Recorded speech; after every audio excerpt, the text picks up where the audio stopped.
it's Lisa, and I want to do a video on the making of a binge.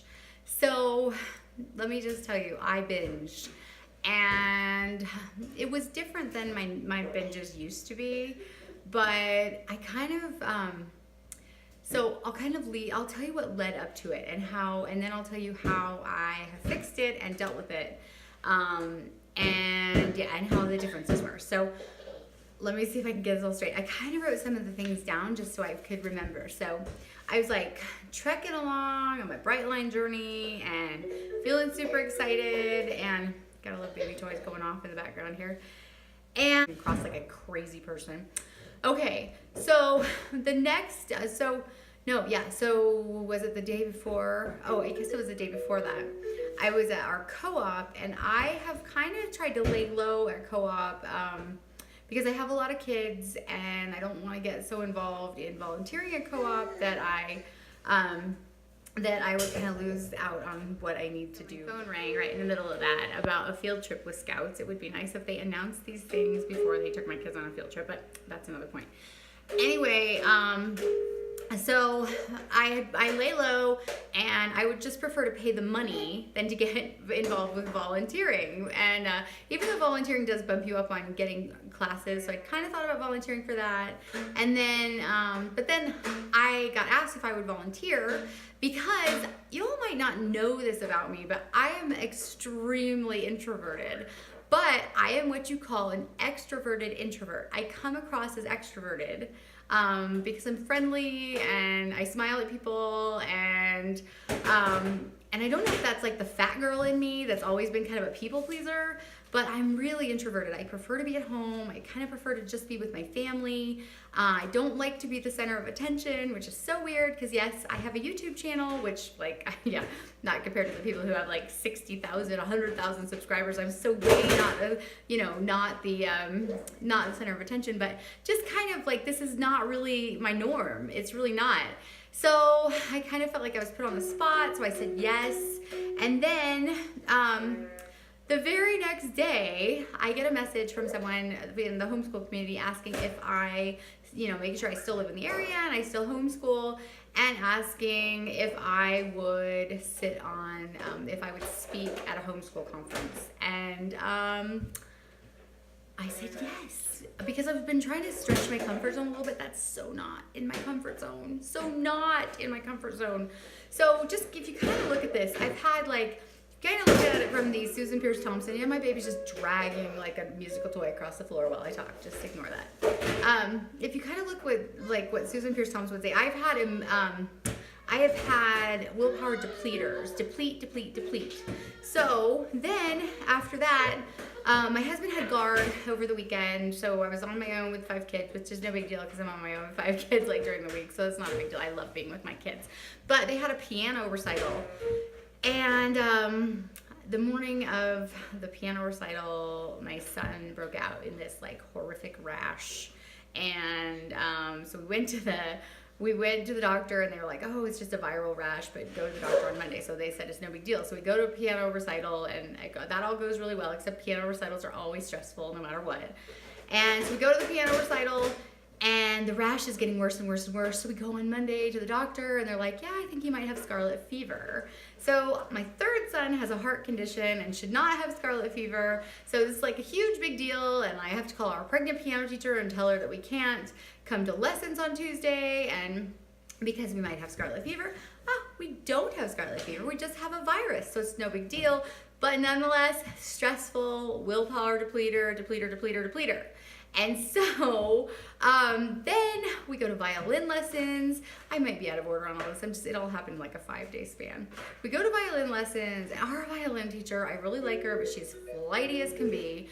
And my son has been working on this one song for a long time, and as she's going over, he's auditioning for the youth symphony, and as she's going over his youth symphony auditions, she's like, so I know you know this, but I know you just started this song. And I'm like, he's been playing this song for 3 months. So me being a people-pleasing, non-confrontational person, I realize I'm going to have to address this because she keeps 0 notes because she's off in artistic land. I really like her, but sometimes she just needs to be lowered back to earth. And so I was like, oh, now I'm gonna have to like have conflict, and I hate conflict. And then our piano teacher did something really stupid, and I knew that was gonna have to be conflict, and I am so not a conflict person. If at all possible, I will send my husband out to deal with my conflict issues. But both of these were like on me. I was gonna have to do it.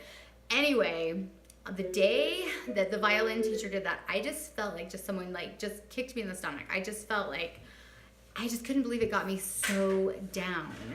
And I came home and I was like, I want banana ice cream. And I mean, like, I don't mean banana ice cream like from the store. I mean like whipped bananas. Like, I want banana ice cream. So I whip up a batch of banana ice cream. I don't even weigh it. I dump it in a bowl. I dump this huge amount of slivered almonds on top.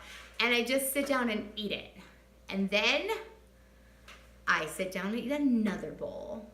And then the next morning, I got up and I had another bowl. And then for lunch, I had 2 more bowls. And then for dinner, I had 2 more bowls. And I know that doesn't sound like a huge binge, but for someone who's been doing this since July, and I have not binged, I have had my moments where I've kind of flexed a little bit here and there, or I've tried something new.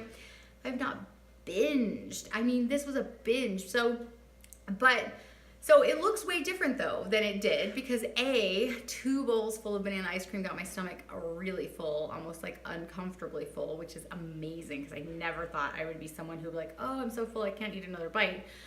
But I actually felt like that, and I didn't. And I felt absolutely awful, not knowing where my food stood, not knowing how many calories I'd eaten, not knowing how much I'd eaten. I felt horrible, and yet I continued on this path for like 2.5 days of just eating banana ice cream with tons of almonds on it. So what's weird is I kind of didn't really know why. Hold on, I think someone's at my door. Yes, it was somebody here to play with my kids, but they're at Scouts, so that was a no possibility thing. Anyway, the ironic thing is I did not put together the binging and all of this stuff happening. It took me a while to kind of put it together. Once I put it together, I was able to put a plan in place to make it stop. So if you've ever binged, I want to just tell you what I did that really, really, really helped.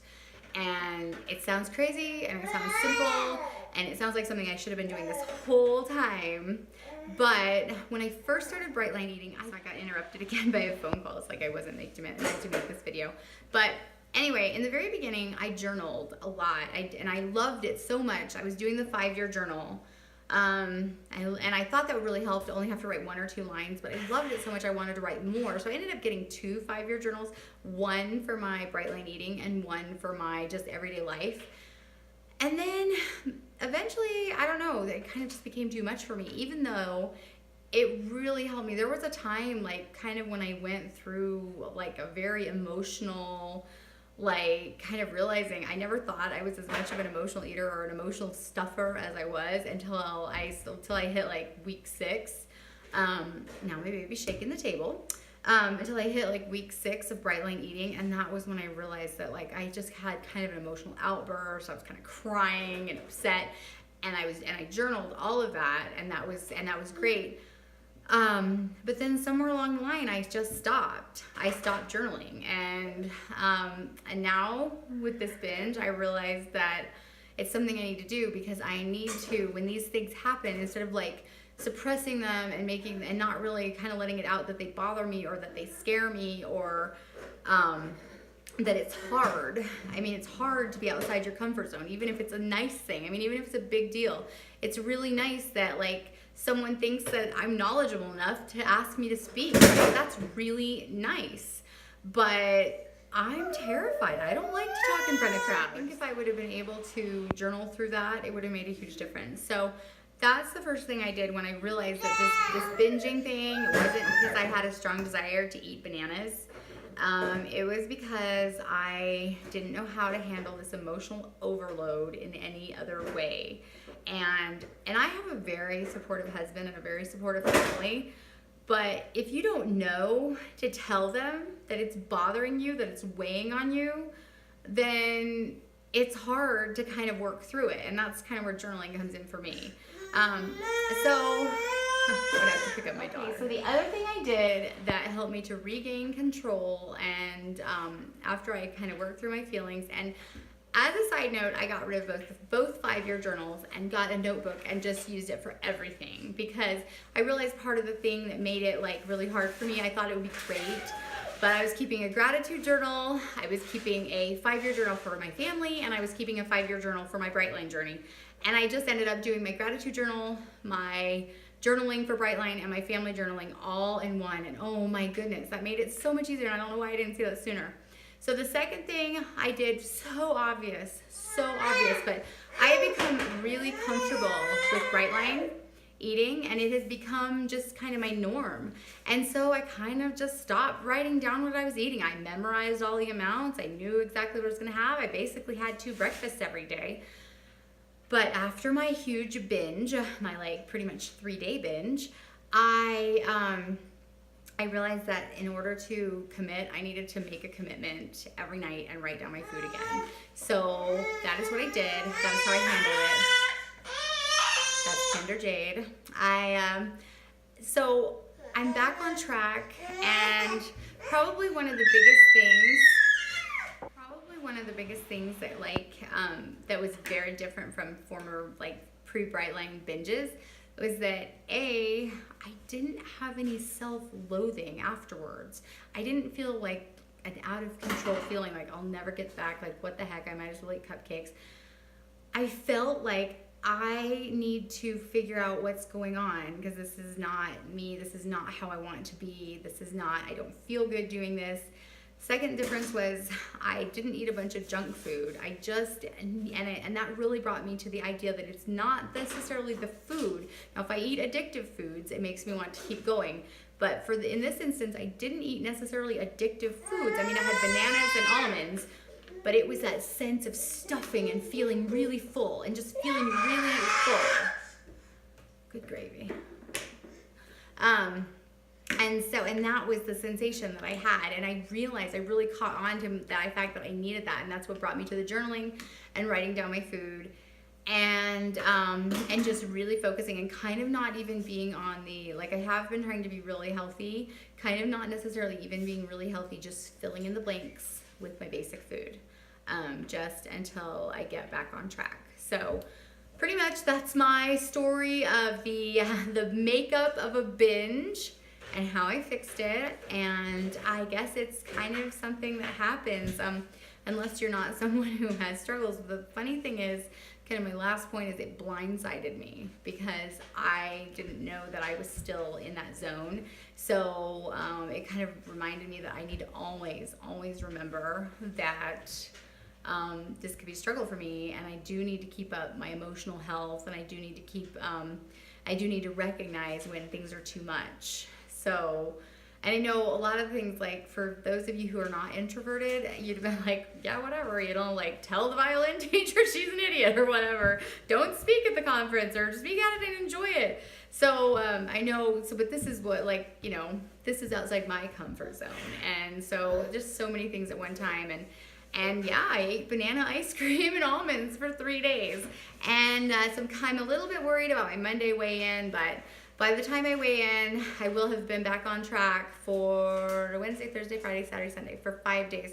So there is a possibility that I could still have a weight loss, but I'm not expecting it. But I am really happy, kind of pretty grateful for the experience, grateful to know where I stand, and I hope that if any of you have experienced the same thing, that this helps someone, or I don't know, that we just can commiserate together, and that we all know it's not the end of the world, and we're just right back on track. So have a wonderful day. I'm going to go tend to my extremely tired baby, and I will talk to you all soon.